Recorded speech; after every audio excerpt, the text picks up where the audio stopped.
Hi, my name is Son. Welcome to my tertiary project. Today we're going to talk about the relationship between figure-based notations and triad inversions. So let's begin with the types of figure-based notations.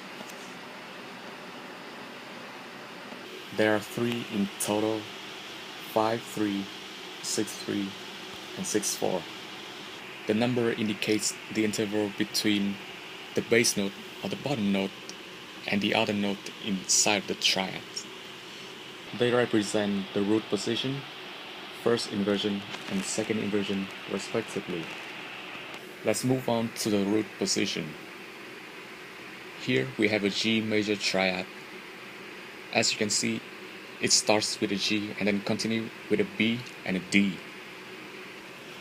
The interval between G and B is 3, and between G and D is 5.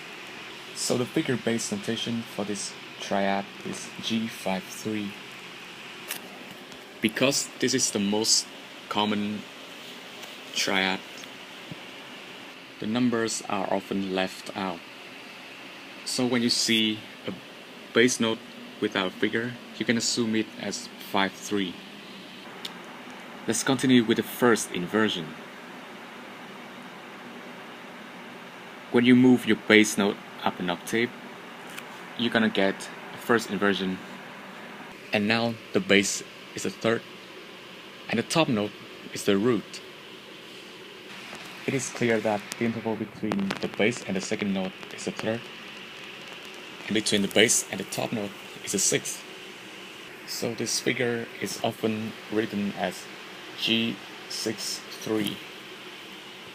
Usually it is shortened to just G6, and 3 is understood to be the remaining interval.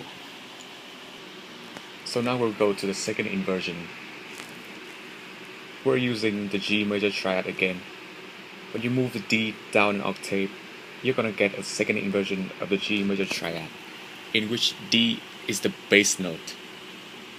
You can see that the interval between D and G is a fourth, and between D and B is a sixth. So this figure is written as G6-4.